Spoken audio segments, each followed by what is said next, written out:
Hi guys, and welcome back to Faith-Filled Marriage. He's Aaron and I'm Deborah, and in this video we're going to talk about what the Bible actually says about dating, because yeah, it's one of those questions. Exactly, so let's get to it, shall we? So, what does the Bible say about dating? It doesn't. That's right, it doesn't say the word dating. No, and the main reason for that is because it wasn't a thing in Bible times. That's a true word. Yeah, but basically. that doesn't mean that the Bible has nothing to say about dating. Yeah, because the Bible does talk about how we should conduct our lives. Yeah, and sometimes people can be like, well, if the Bible doesn't say about things, then I don't need to listen to it. The Bible doesn't talk about koalas, but we all know koalas exist. That's a true word.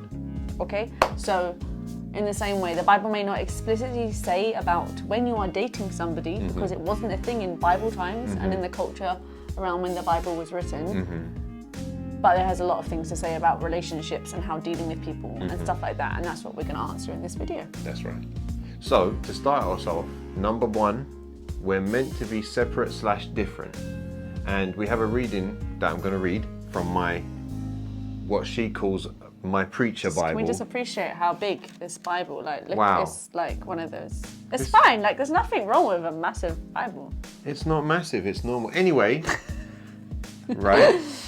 But it has got 2 bookmarks. Anyhow, right? In 2 Corinthians chapter 6, from verse 14 to 17, it talks about being separate. So, be not unequally yoked together with unbelievers, which you're familiar with, I'm sure, especially if you've seen our previous video. It's in the description. That's right. For what fellowship has righteousness with unrighteousness, and what communion has light with darkness? That's what the verse says in 14. And the key is that we are meant to be separate.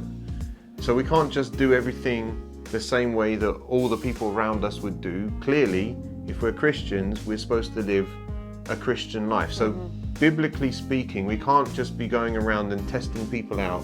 Yeah. And it doesn't really put much value on them. I'm just going to try you out. I'm going to try. Just see what it's like. No. The person has value. Yeah, exactly. So biblically speaking, we are meant to discover the character of the person before we start committing to them.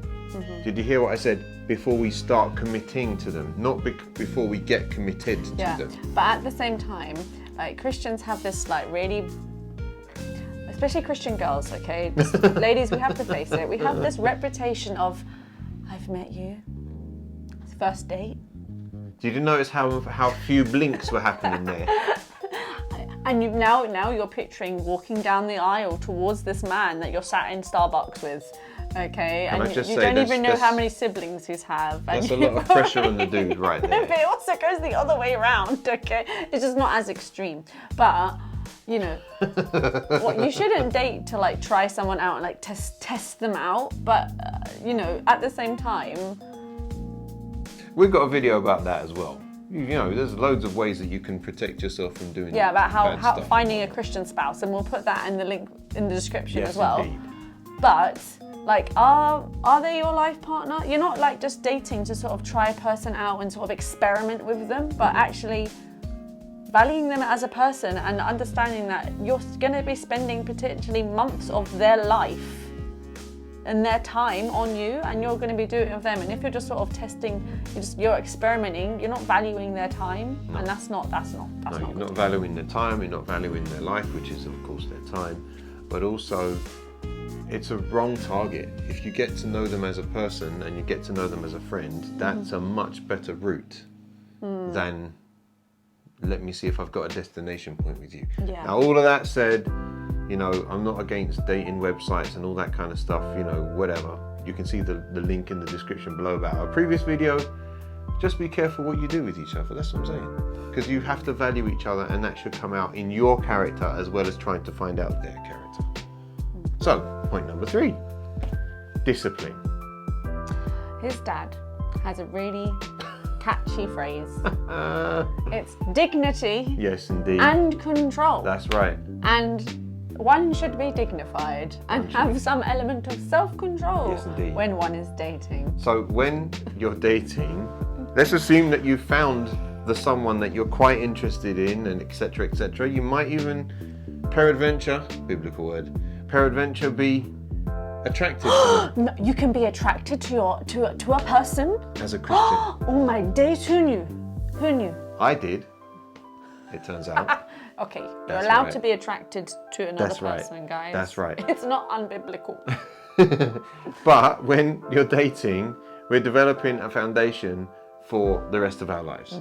So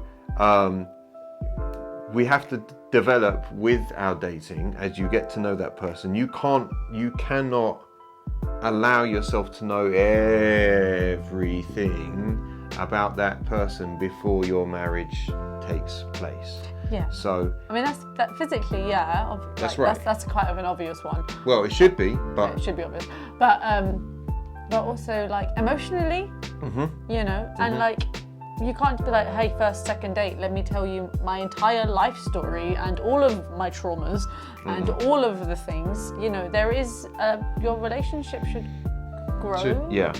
So what you're doing is you should maintain sexual morality and discipline. It's important, and having that discipline and standard is also showing respect and love to your neighbor, because guess what? They're your neighbor. That's true. So you're supposed to love your neighbor as yourself. You would want to be treated correctly, therefore treat them correctly. This is my wife. She is also my neighbor. So, you know, the Bible says that we're supposed to, you know, love our neighbor as we love ourselves. So there is that. So maintaining discipline and keeping ourselves from immorality is a good idea, because if you do happen to marry them, which, you know, that's a good thing, you'll be joined together as one flesh. That's what the Bible calls it. Hello. Which is one of the great blessings in marriage. So if you happen to be a virgin before you get married, one of the great blessings that we've found is the adventure of discovery that comes with marriage. You're allowed to be attracted to people, guys. I'm going to put that one out there. But like Paul does actually talk about if you, what does Paul says? He says if you can't control yourself, then get married. In Corinthians. In short. But that does not mean, I really want to have sex with you, let's get married. That's not a reason why you should be getting married, people.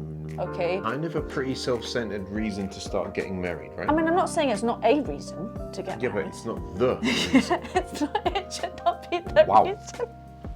And that should not be the reason why you want to date the person. That's right. Like, if you're dating a person and then you realise, actually, no, you're both on different pathways, but I've invested 8 months and I really want to have sex with you. Do you know what? That's not. Then the route. go on different pathways and just say your goodbyes. And just. Yeah. It's a different journey. Because like in the book of Colossians, and I'm going to use my phone because that's how I roll. It says in chapter 3, verse 1, it says, I love reading out loud, guys, so my bad. If you then be risen with Christ, seek those things which are above, where Christ is on the right-hand side of God. Set your affections on things above, not on things of earth, for ye are dead, and your life is hid with Christ in God. When Christ, who is our life, shall appear, then we shall appear with him in glory. It goes on to talk about the different things that we should basically to avoid in the verse 5 and stuff like that. We are supposed to be separate. The other person is not supposed to be your everything. God is supposed to be, we'll keep saying in so many of our videos, God is supposed to be your first and foremost. Yes, right. Your first and foremost thing, and all the other bits, if you put that person in the place of God, you're basically making that person your God with a small g and your idol, and that's like breaking 10 commandments. It's it's a clear and present danger to do that.